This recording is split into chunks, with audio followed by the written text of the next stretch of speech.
మా ఉస్తాద్ భగత్ సింగ్ హరీష్ శంకర్ గారిని మాట్లాడవలసిందిగా రిక్వెస్ట్ చేస్తున్నాం. Good evening. కళ్యాణ్ గారితో సినిమా చేస్తే నా అదృష్టం ఏంటంటే మనం ఏ సినిమాకి వెళ్ళా మన సినిమా ప్రమోషన్ జరిగిపోతుంటుంది అక్కడ. ఫస్ట్ ఒక డైరెక్టర్ పక్షపాతిగా ట్రైలర్ చూడగానే నాకు ఫస్ట్ నాని గురించి మాట్లాడిపించాను. నాని ఎక్స్ట్రాడినరీగా ఉంది ట్రైలర్, సూపర్ కట్. అతనే ఎడిటర్ అని కూడా చెప్పారు. సో ఇంకేముంది, సవ్యసాచి ఒక డైరెక్టర్ కమ్ ఎడిటర్ అవుతే సినిమా డబల్ కమ్ ఎయిట్ ఇంకేముంది అంతకంటే. అండ్ ఇందాక చెప్పినట్టు పొలిమేర ఫంక్షన్కి వెళ్ళా నేను, కామాక్షి అండ్ అనిల్ గారు అప్పుడు పొలిమేర ఫంక్షన్కి వెళ్ళాను. అది పొలిమేర 2 అయింది, 3, 4, 5 కూడా అవ్వచ్చు తెలియదు. అలాగే బీమ్స్ ధమాకా ఫంక్షన్కి వెళ్ళాను నేను. So the rest is history. Naresh గారితో అండ్ మా విజయ్ నాంది. సో అలాగే అదే ఆ రకంగానే చిట్టూరు సీన్ గారికి పవన్ గారికి కూడా అదే సెంటిమెంట్ వర్కౌట్ అవ్వాలని మనస్ఫూర్తిగా నమ్ముతూ ఈ సినిమా పొలిమేరలు దాటి ధమాకా సౌండ్ ఇవ్వాలని మనస్ఫూర్తిగా కోరుకుంటున్నా. చాలా మా విజయ్ చెప్పినట్టు చాలాసేపు మాట్లాడారు అందరూ.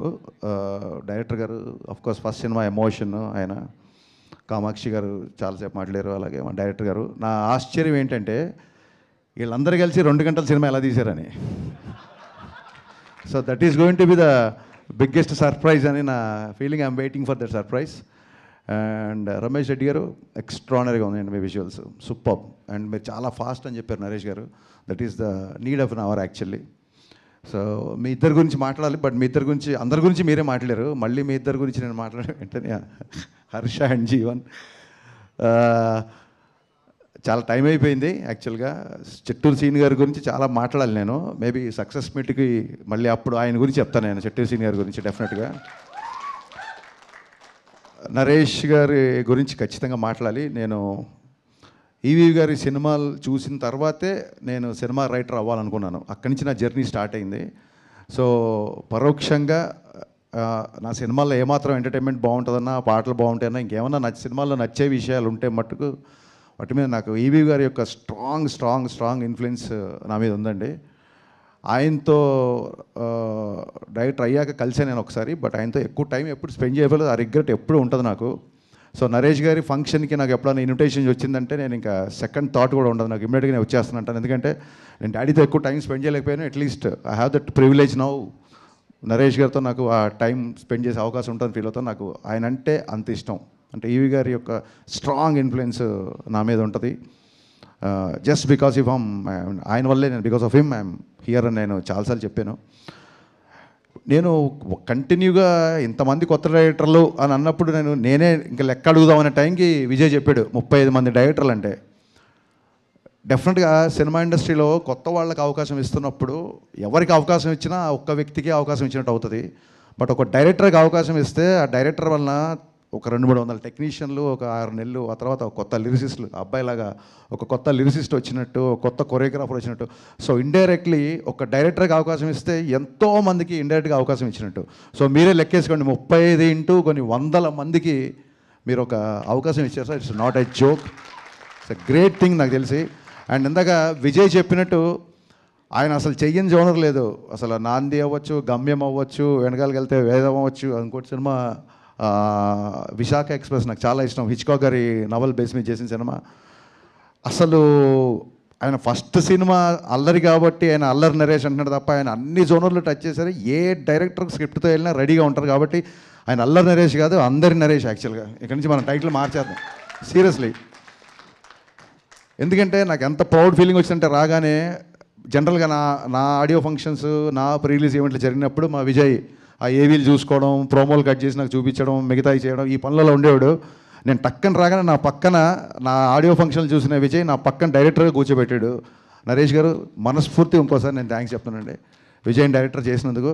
నాకు ఫస్ట్ సినిమా అప్పుడు కూడా అంత టెన్షన్ క్రియేట్ అయింది నాకు. ఆ రోజు నాంది రిలీజ్ అవుతున్నప్పుడు విజయ్ గారు హిట్ కొట్టాలని. సో ఇలాంటి ఎందరో మందిని, ఇంతమందిని మీరు తీసుకురావడం అనేది ఇట్స్ యూఆర్ ట్రూలీ బ్లెస్డ్ అండి. వీరందరి బ్లెస్సింగ్స్ మీకు ఎప్పుడు ఉంటాయని మనస్ఫూర్తిగా కోరుకుంటున్నాను. చాలామంది డాక్టర్ అవ్వాలనుకొని యాక్టర్ అవ్వాలంటారు, బట్ డాక్టర్లు అయిన తర్వాత కూడా వీళ్ళు ఆయన యాక్టర్ అవ్వడం, ఆయన డైరెక్టర్ అవ్వడం, I mean it's quite surprising. I truly understand what you guys said. I mean మీకున్న సినిమా మీద ఉన్న ప్యాషన్, మీకు సినిమా మీద ఉన్న కసి, అదంతా మీ ఎమోషన్లో నాకు అర్థమైంది. ఒక బుల్లెట్ ట్రైన్ లాగా దూసుకుపోతున్న బీమ్స్, ఒక బుల్లెట్ ట్రైన్లా దూసుకుపోతున్న బీమ్స్ ఈ రైల్వే కాలనీ దగ్గర ఆగి ఇక్కడ మీ అందరితో ట్రావెల్ చేసి దీనికి ఒక అద్భుతమైన మ్యూజిక్, మంచి పాటలు, మంచి బ్యాక్గ్రౌండ్ స్కోర్ ఇచ్చారని చెప్తున్నారు. ఒక డైరెక్టర్ ఎగ్జైట్ అవ్వకపోతే, ఒక రచయిత ఎగ్జైట్ అవ్వకపోతే అంతసేపు మాట్లాడండి బ్యాక్గ్రౌండ్ స్కోర్ గురించి. I'm truly looking forward for this film. ఇకపోతే నేను నా ఐబొమ్మ ఇన్సిడెంట్ తర్వాత ఫస్ట్ టైం నేను మీడియాని చూస్తున్నాను కాబట్టి ఖచ్చితంగా మనందరం సినిమా ఇండస్ట్రీ తరఫున చెప్పుకోవాలి. పైరసీ సినిమాలు చూపించే ఐబొమ్మ ఆవిడికి, ఒరిజినల్ బొమ్మ చూపించిన యావత్తు పోలీస్ యంత్రాంగానికి, సివి ఆనంద్ గారికి, మా సత్యనారాయణ సార్ గారికి, ఇండస్ట్రీ తరఫున మనందరి తరఫున మనస్ఫూర్తిగా కృతజ్ఞతలు చెప్పుకుంటూ 21 నవంబర్ 12A రైల్వే కాలనీ నాతో పాటు చూడొచ్చు. నేను కూడా మార్నింగ్ షో చూస్తున్నాను. Thank you sir, thank you so much. అక్కడ ప్రామిస్ చేశారు కదా అప్డేట్ ఇస్తానని చెప్పి, ప్లీజ్. ఇక్కడ చదివా నేను, మనుషులు ఎందుకు నోరు జారుతారు అంటే నాలిక తడిగా ఉంటుంది కాబట్టి అంట. జోక్. సో రాగానే జీవన్ క్వశ్చన్ తప్పించుకుందామని ఇస్తానులే అప్డేట్ అన్నాను. నేను మర్చిపోలేదు, బట్ మర్చిపోదాం అనుకున్నాను, బట్ వాళ్ళు మర్చిపోలేదు. యా, ఉస్తాద్ భగత్ సింగ్ సాంగ్ డిసెంబర్లో ఉంటుంది. సాంగ్ డిసెంబర్లో రిలీజ్ చేస్తున్నాం. డేట్ అనేది కన్ఫర్మ్ చేసి చెప్తాను. Thank you Harish garu, thank you so much. Hi అండి, నేను మీ కార్తికేయ. TFCC లైవ్ ఛానల్ని లైక్ చేయండి, షేర్ చేయండి, సబ్స్క్రైబ్ చేసుకోండి. This is Nikhil. TFCC ఛానల్ని ఎంకరేజ్ చేయండి, లైక్ చేయండి, subscribe. Hello, this is heroine Alekhya Angel. TFCC live ఛానల్ని లైక్ చేయండి, షేర్ చేయండి, సబ్స్క్రైబ్ చేయండి.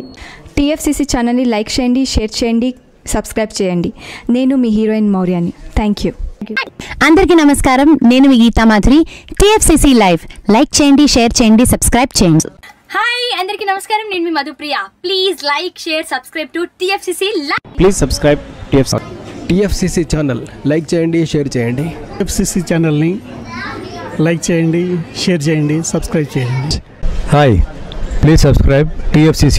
Hello, this is your all supplicants. Please do subscribe TFCC live channel. Thank you so much. Please do subscribe to TFCC live channel and like, share and subscribe చేయండి. Hi, నేను మీ Vijay Shankar. TFCC channel do subscribe, like చేయండి, share చేయండి. Thank you. నమస్తే, నేను మీ Karthika. TFCC ఛానల్ని share చేయండి, లైక్ చేయండి, సబ్స్క్రైబ్ చేయండి. అందరికీ నమస్కారం, I'm your favourite actress Ankita Maharana. Like చేయండి, షేర్ చేయండి, సబ్స్క్రైబ్ చేయండి.